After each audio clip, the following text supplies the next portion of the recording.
The light brown prairie dress was the color of dust, and Li Chen felt just as settled and overlooked. All around her, the long tables in the yard of Redemption Creek's only church groaned with the bounty of a Wyoming summer supper. Laughter and gossip rose with the heat from fried chicken and baked beans, but at Aneli's small corner of the plank table, there was only silence. She had been a widow for a year, and while the town was polite enough, they treated her with a careful distance, as if her grief and her foreignness were a sickness one might catch. She kept her eyes on her plate, tracing the rim with her fork, acutely aware of the empty space beside her. It was a space that had once been filled by her husband, Bao, a man whose quiet strength had been her shield. Now, it was just a void, a public declaration of her solitude. Therefore, when a shadow fell over her plate, she did not look up. It was likely just Reverend Michael making his rounds, offering a kind word that would float away as soon as he moved on. But the shadow remained, solid and still. A pair of worn, dusty boots came into her line of sight. A low voice said. It was calm, with a gravelly edge that seemed to scrape against the cheerful noise of the supper. Every other place is taken. Would you mind if I saved a place at your table? And Li finally lifted her gaze. The man standing before her was a stranger, tall and lean, with a face weathered by sun and wind. A faded grey shirt was stretched across broad shoulders, and a gun belt with a heavy-looking pistol hung low on his hips. He wasn't looking at the empty seat, however. His eyes, a startlingly clear shade of blue, were fixed on hers, and there was no pity in them. There was only a straightforward question. He had spoken the words as a request, but there was a subtle turn to the phrase. He wasn't asking to take a place, he was asking her to save it for him, as if it were a joint decision. A hush fell over the tables nearest them. And Li could feel the weight of a dozen pairs of eyes. To her right, Martha Gable, the baker's wife, paused with a biscuit halfway to her mouth, her expression a mixture of shock and disapproval. A Chinese widow and a gunslinger. It was a combination the town could not process. To refuse him would be the safe, expected thing to do. It would return her to her quiet, invisible corner. But something in his direct gaze held her. He saw her, not as a fragile curiosity, but as a person with a table to offer. He was an outcast of a different sort, marked by his weapon just as she was by her face and her widow's weeds. She gave a single, small nod. The word yes felt too large, too loud for the moment. The nod was enough.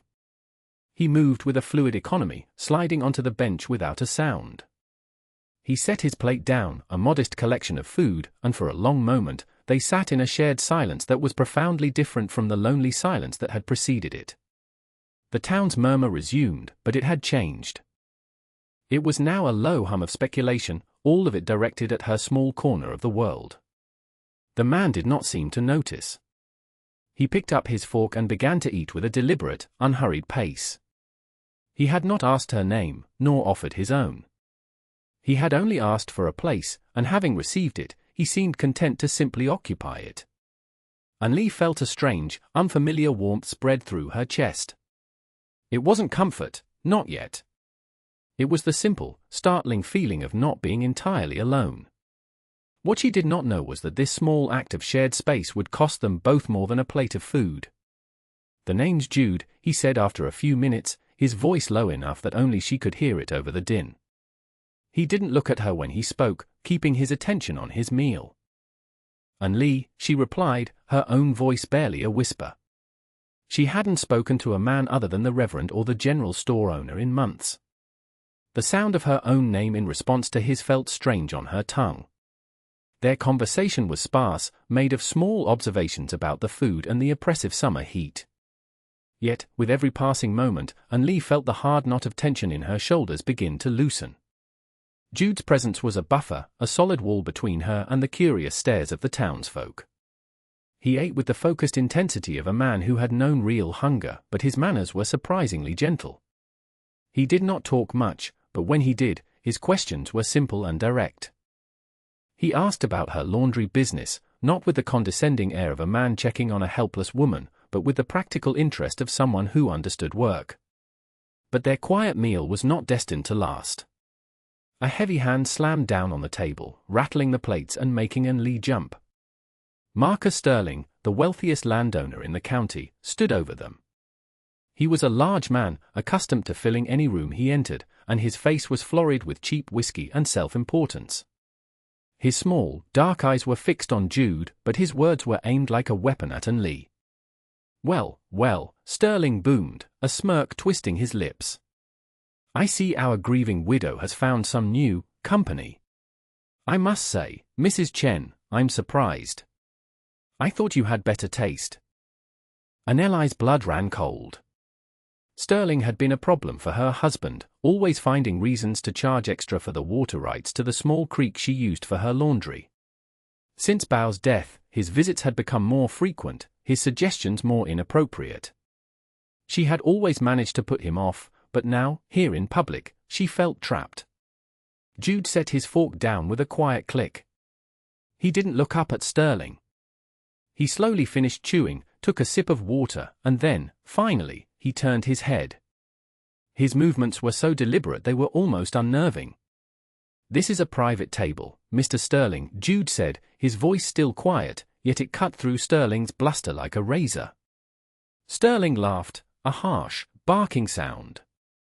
"Private? Son, everything in this town is my business.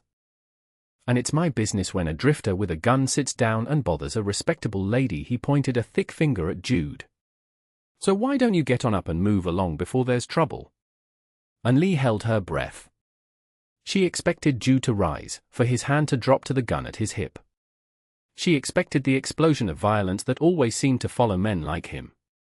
Instead, Jude simply looked at Sterling's pointing finger. "The only one bothering this lady," Jude said, his voice dropping even lower, "is you. She invited me to her table."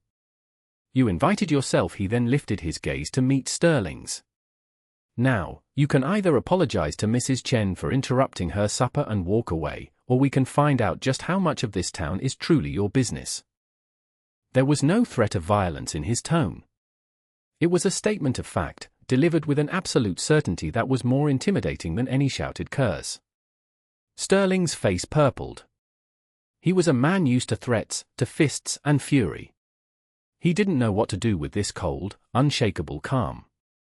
He looked around, seeking support from the other townsfolk, but they were all silent, watching. To be so calmly dismissed, so thoroughly ignored in his power, was an insult he couldn't stomach. But there was something in Jude's eyes, a look that spoke of things Sterling had only seen in his worst nightmares. With a choked sound of rage, Sterling spun on his heel and stomped away, muttering curses under his breath. The tension at the table broke, but it was replaced by a new, more complicated silence. Jude had defended her, but in doing so, he had drawn a line in the dust of Redemption Creek, placing her on his side of it. He had made an enemy of the most powerful man in town, and he had done it at her table. He turned back to his plate as if nothing had happened. "Apologies for that," he said quietly. "Some men mistake volume for authority." Lee found her voice, though it was shaky. "He will not forget this." Jude met her eyes, and for the first time, a flicker of something like a smile touched his lips. "Neither will I," he said. It was not a boast, but a promise. The town might see him as a dangerous drifter, but in that moment, Lee saw something else entirely. She saw a quiet strength that reminded her, painfully, of her husband. She also knew that Marcus Sterling's humiliation was a debt that would eventually come due, and she feared she would be the one forced to pay it. When the church supper began to break up, the sky streaked with the deep purples and oranges of a prairie sunset, Jude rose from the bench. "May I see you home, Mrs. Chen?" he asked. His formality felt like a shield, a way of showing respect in front of the watching eyes of the town. Lee nodded, gathering her empty dish. The walk to her small clapboard house at the edge of town was short, but it felt like a journey across a vast, uncharted territory. The air was thick with the scent of sagebrush and cooling earth. Crickets had begun their nightly chorus. They walked without speaking, the space between them filled with the unspoken events of the evening. The townspeople they passed either averted their eyes or stared openly. Lee felt their judgment like a physical weight, but with Jude walking calmly beside her, it felt less crushing. Her house was small, little more than a main room that served as a kitchen and parlor, a bedroom, and the attached lean-to where she ran her laundry business. A single lamp glowed in the window, a beacon in the gathering dusk. When they reached her door, she turned to face him. "Thank you, Jude," she said, her voice soft but clear. For your help." He had no right, Jude replied simply. He looked past her, at the small, tidy home. "You've made a good life here." It was a simple statement, but it struck Anli deeply. No one had ever said that to her. They saw her struggle, her otherness, her loss. They did not see the life she had painstakingly built from the ashes of her grief. "My husband, Bao, he built this place," she said, finding herself wanting to explain, to share a piece of her world with this stranger. "He was a good man. Strong. He knew how to handle men like Sterling." "I can see that," Jude said, his gaze returning to her face. In the dim light, the harsh lines of his face seemed to soften. "It takes a strong man to build something that lasts." A comfortable quiet settled between them. It was a moment for him to leave, to tip his hat and disappear back into the dusty anonymity from which he came. But he didn't move. "Sterling," he said, his voice changing slightly, becoming more serious. "He mentioned you had taste. It sounded like he's bothered you before." Aneli's hands tightened around the dish she still held. She looked down, at the worn porch steps. "He owns the land the creek runs through. He makes things difficult. He believes a woman alone should be grateful for any attention he offers." "And you are not grateful," Jude finished for her. It wasn't a question. "No," she said, meeting his eyes again. "I am not." In that moment, a silent understanding passed between them. He saw not a helpless victim, but a woman of quiet, resilient pride. And she saw not a violent drifter, but a man who understood injustice and was not afraid to stand against it. "I am looking for work," he said, the change of subject so abrupt it took her a moment to adjust. "Repairs, yard work. Anything. My last job was with the railroad, but the lines moved on." Anli hesitated. Hiring him would be a public declaration. It would tether her to him, inviting more of Sterling's wrath and the town's gossip. It was a foolish, dangerous idea. But as she looked at him, standing there in the twilight, she remembered the profound loneliness she had felt just hours before at that empty table. She thought of the leaking roof on the lean-to and the fence post that had rotted through. Work she had no idea how to fix herself. "The roof of my wash house needs mending," she heard herself say. "And the back fence is down. I can pay a fair wage. And provide meals." Jude's expression didn't change, but the tension in his shoulders seemed to ease. "I'll start in the morning," he said. "Thank you, Anli." He used her given name, without the formal title, and the sound of it in his low voice was both startling and strangely comforting. He gave a slight nod, turned, and walked away, his tall form disappearing into the darkness. Anli stood on her porch for a long time, the cold dish still in her hands, listening to the sound of his footsteps fading away. She had just invited the storm right to her doorstep, but for the first time in a year, she did not feel like she would have to face it alone. Inside, she lit another lamp. The small room was filled with the scent of lye soap and clean linen. On a small desk in the corner sat Bao's ledger. She ran her fingers over the worn leather cover. Bao had been meticulous, recording every transaction, every expense. Hesitantly, she opened it. She had avoided looking at it for months, his neat, precise handwriting was too painful a reminder. Now, she felt compelled to look again. She turned the pages, her eye scanning the columns of figures until she found what she was looking for. Under the section for expenses, she saw Marcus Sterling's name appear again and again. The payments were listed simply as water access fee, but the amounts were irregular. Some months it was $1. Other months, it was $5. There was no logic to it, no pattern. It was the random, cruel arithmetic of a bully. And then she saw the last entry, dated just a week before Bao had taken ill with the fever that claimed him. It was an entry for $50, a staggering sum. Beside it, Bao had written a single, shaky note, final payment. For the deed. Lee stared at the words, her heart pounding. The deed? Bao had never mentioned buying the land the creek ran on. They couldn't have afforded it. It had to be a mistake. A cold dread crept over her. This was more than simple harassment over water rights. Sterling had a deeper, more dangerous hold on her than she had ever imagined. The ledger in her hands was no longer just a book of accounts. It was a map of a secret war her husband had been fighting, a war he had lost.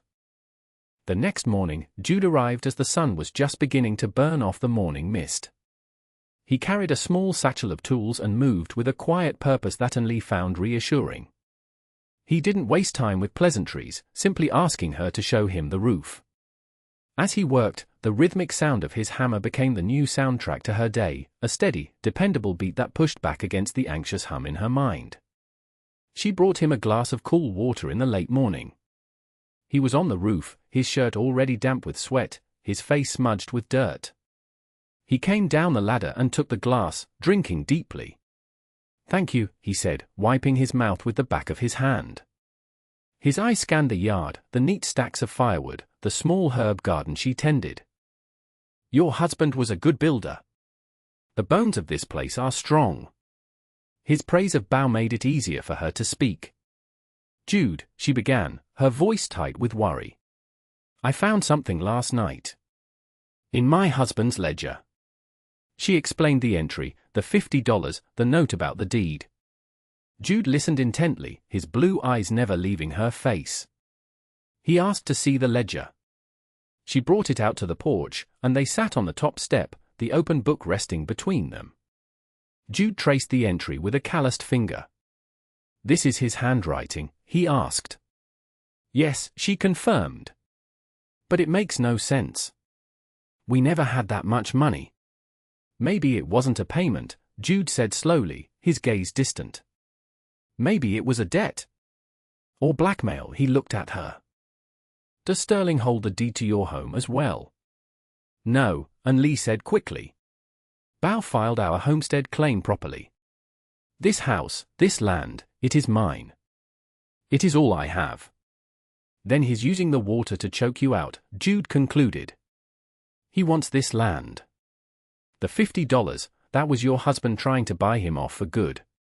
The truth of it settled in Annelie's stomach like a cold stone. Sterling wasn't just a lecherous bully. He was methodically trying to ruin her, to force her off her property. The confrontation at the church supper wasn't just about wounded pride. It was an escalation. Jude's presence had interfered with his plan. The proof of that arrived 2 days later in the form of the territorial marshal, a portly man named Blevins who clearly enjoyed his authority. He rode up to Annelie's gate with Marcus Sterling at his side. Sterling wore a triumphant smirk. "Mrs. Chen," Marshal Blevins said, dismounting heavily. "Mr. Sterling here has filed a legal complaint. He holds a promissory note, signed by your late husband, for the sum of $200. For lumber and supplies. Payment is long overdue. He is claiming this property as collateral." Lee felt the world tilt. "That's impossible," she whispered. "Bao built this house with his own hands, from lumber he cut himself." "The note says otherwise," Blevins said, pulling a folded paper from his coat. "It's all legal and proper. You have 30 days to pay the debt, or the property reverts to Mr. Sterling." Sterling's eyes gleamed with malice. He had found a way to win, a way to use the law as his weapon. Jude, who had been splitting wood near the back of the house, walked forward, wiping his hands on a rag. He stopped beside Lee, his presence a silent statement of support. "Marshal, may I see that note?" Jude asked, his voice even. Blevins, surprised, handed it over. Jude examined the paper, his expression unreadable. He looked at the signature, then at the date. He handed it back to the marshal. "My husband never would have signed such a thing," Lee insisted, her voice trembling with a mixture of fear and rage. "Grief makes us forget things, Mrs. Chen," Sterling said smoothly, his tone dripping with false sympathy. But the law doesn't forget. They rode away, leaving Anli standing in the dust, the marshal's words echoing in the oppressive heat. $200. She might as well have been asked for the moon. She felt a wave of despair so profound it threatened to buckle her knees. She had fought so hard to keep this small piece of the world, and now it was to be stolen from her with a piece of paper and a lie. She turned to Jude, her eyes filled with tears she refused to let fall. "What am I going to do?" Jude was looking down the road where Sterling and the marshal had disappeared. A hard, cold light had entered his eyes. "First," he said, turning to her, "you are going to make us some supper. And then, you and I are going to look at that ledger again." Very, very closely his calm had returned, but underneath it, Anli could sense a tightly coiled anger. "A man who lies on paper," he said, more to himself than to her, "usually leaves a trail." Anli didn't know what he was looking for, but for the second time, she placed her trust in the quiet stranger who had asked to share a table. It was a choice that would either save her or see them both destroyed. Over the next 3 weeks, a quiet routine settled over the small homestead. By day, Jude worked, his hammer and saw repairing the physical world around them. He mended the fence, replaced the rotten porch steps, and reinforced the structure of the wash house until it stood straight and true. He worked with a tireless, methodical patience, and with every nail he drove, he seemed to be driving a stake into the ground, claiming this small space as a place worth defending. In the evenings, they would sit at the small kitchen table, the ledger open between them under the soft glow of the kerosene lamp. Anli would point out entries, explaining the intricacies of her business, while Jude would study the pages, his finger tracing the lines of Bao's script. He was looking for a ghost, a flicker of a clue that would expose Sterling's lie. He asked her about every name, every transaction. He was not just looking at the numbers, he was learning the story of her life with Bao, the rhythms of their work, the small triumphs and the constant struggles. During these quiet evenings, the walls between them began to dissolve. Anli found herself talking about Bao, not with the sharp pain of fresh grief, but with a gentle nostalgia. She told Jude of his laugh, of the way he would hum when he worked, of his dream to one day buy a small plot of land to farm. Jude, in turn, began to share pieces of himself. He spoke of growing up on a farm in Ohio, of a family lost to sickness, of the years spent drifting, looking for a place where he could stop being the man with the gun. "This," he said one night, gesturing around the small, clean room, "this is what I was looking for. Something built to last." Anli felt a blush creep up her neck. The intimacy of their shared purpose was creating a new kind of bond, one woven from mutual respect and a fragile, burgeoning affection. She started noticing the small things, the way his eyes would soften when she brought him coffee, the gentleness of his large hands as he handled the delicate pages of the ledger, the way he always made sure the wood box was full before he left for the night to sleep in the barn. He was no longer just a hired hand, he was a partner. But the shadow of Sterling's deadline loomed over them. With only a week left, they had found nothing. The promissory note seemed ironclad. Despair began to creep back into the edges of their quiet evenings. One night, as Anli was about to close the ledger in defeat, her finger brushed against a small, dark smudge on a page from several months back. "That's odd," she murmured. "Bao was so neat. He never left ink stains." Jude leaned closer. He looked at the smudge, then took the lamp and held it so the light fell on the page at an angle. "That's not an ink stain," he said slowly, his voice tight with discovery. "Look at the paper around it. It's pressed thin." He pulled a small magnifying glass from his satchel, an item Anli had never seen him use before. He examined the mark, then flipped back to the page with the $50 payment to Sterling. He examined the signature there, then flipped forward again. "What is it?" Anli asked, her heart beginning to race. "Bao practiced," Jude said, a grim satisfaction in his voice. "He was practicing Sterling's signature. This isn't a smudge. It's where he pressed too hard with the pen, trying to get the loop just right." "But why would he practice signing Sterling's name?"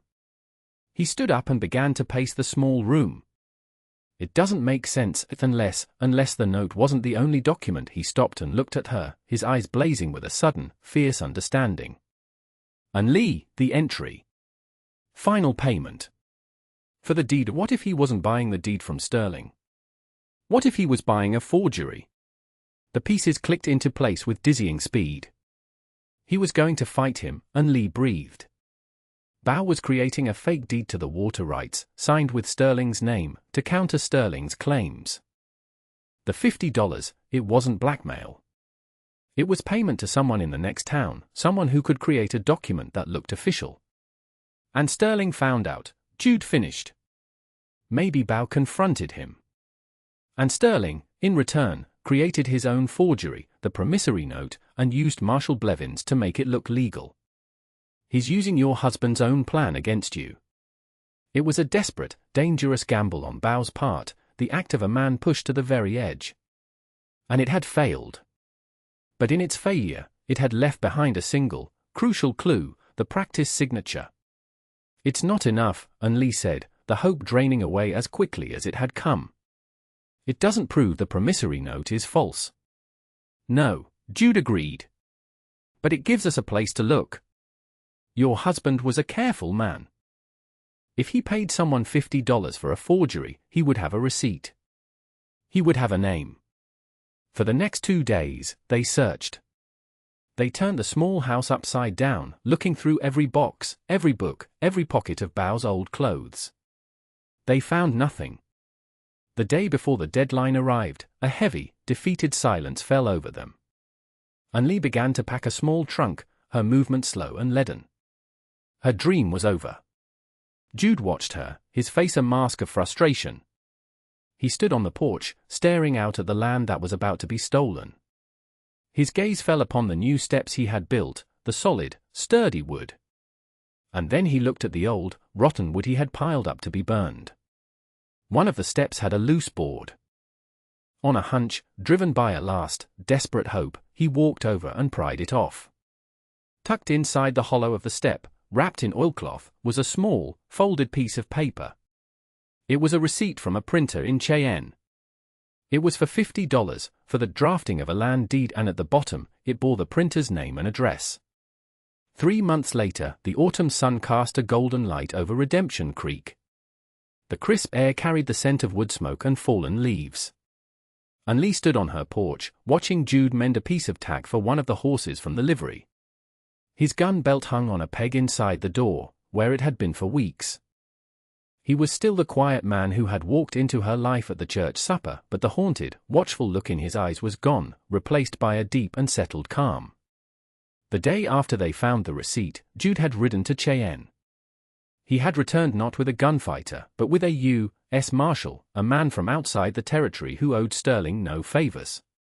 Faced with the printer's testimony and the evidence of the forged signature on the promissory note, which the federal marshal's expert eye identified as a clumsy copy of the one Bao had been practicing, Marcus Sterling's power crumbled.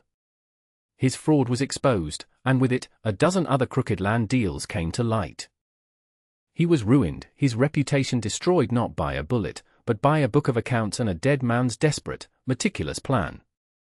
The town, seeing Lee not as a victim but as the woman who had brought down Marcus Sterling, began to treat her differently. The careful distance was replaced by a grudging, then a genuine, respect. Her laundry business thrived.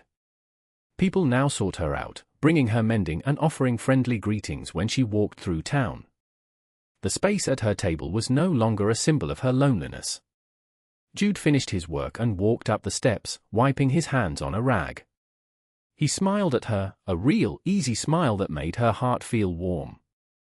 "The fence is holding strong," he said. "Everything is," she replied, her own smile matching his. That evening, she set the table for supper. She placed 2 plates, 2 forks, 2 glasses. The simple, domestic act was a quiet testament to how much her life had changed. The empty space that had once defined her was now filled, not just by Jude's presence, but by the shared strength they had built together. They had faced the storm and found not ruin, but a foundation. They had discovered that a home wasn't just a claim filed or a house built of wood, but a place at a table, saved for you, no matter who you were or where you came from. If you enjoyed the story of a quiet partnership that changed a town, you might like our next tale, which is about a lone school teacher who receives a mysterious crate of books and discovers the dangerous secret hidden within their pages. Be sure to subscribe and join us again for another story from the heart of the American West.